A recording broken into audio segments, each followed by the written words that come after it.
Okay, we're going from closed guard to spider guard. You have an individual that's standing up to pass your guard. So they're standing up, putting the pressure. You can, as they go to stand up, I'm going to reach across and I'm going to grab a hold of the sleeve. They stand up all the way, and I can feel my guard beginning to break loose. When my guard begins to break loose, I'm going to take my other hand and I'm going to place it on the knee. What I have to be able to do is create a little bit of space to get my foot in the hip. So as soon as my legs unlock, I push on the knee and I stick my foot in the hip.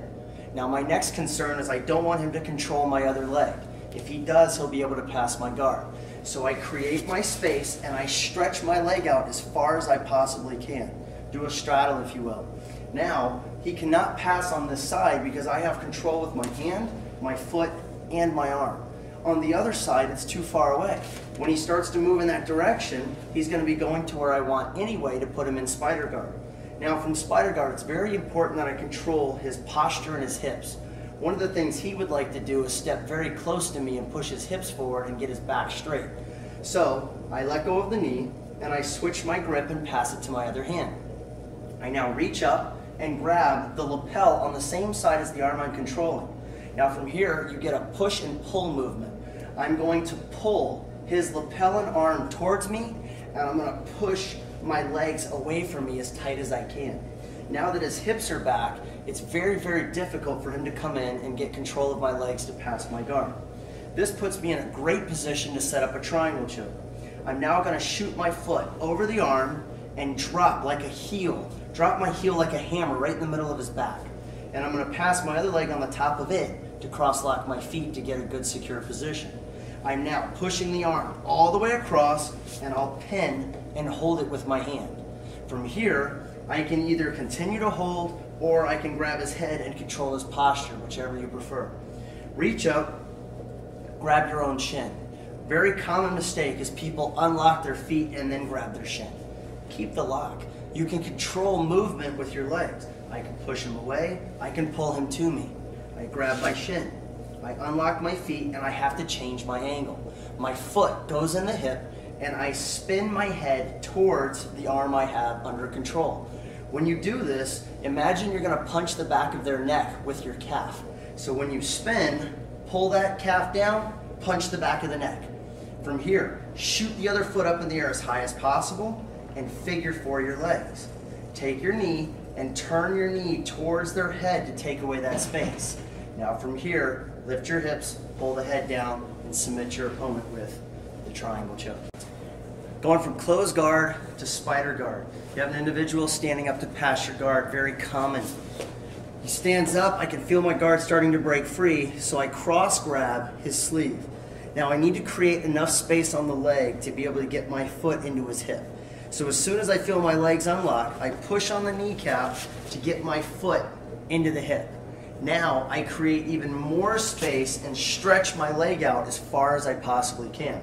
The point of doing this is he can no longer pass on this side because I have control of his arm, his leg, and my foot is very powerful in his hip.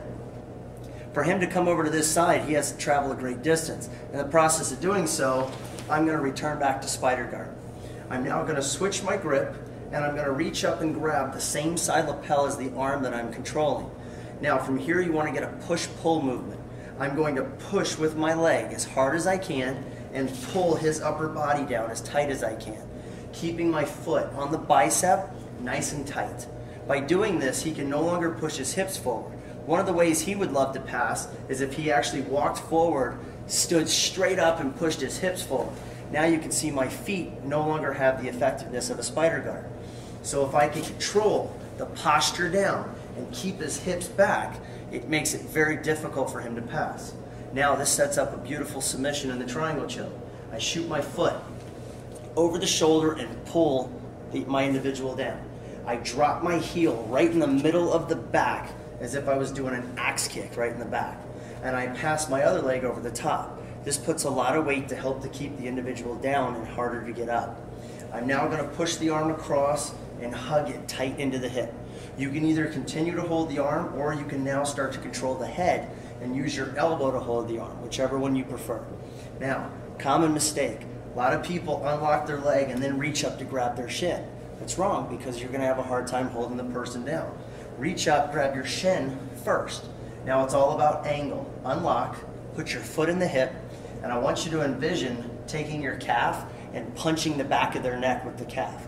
So when you spin, punch the neck, tight. Now shoot the other foot up in the air and figure four. Figure four is going to mean that when you spin, you need to get the back of your knee, shoot it up, the back of your knee nice and tight on your own ankle. Now from here, turn your knee in. When you turn the knee in, it takes away that gap between their shoulder and their head.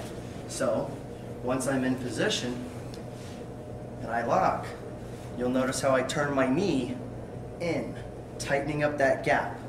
Pull the head down, lift your hips, and get your submission. Now we'll apply the technique a little faster so you can see a little more real time.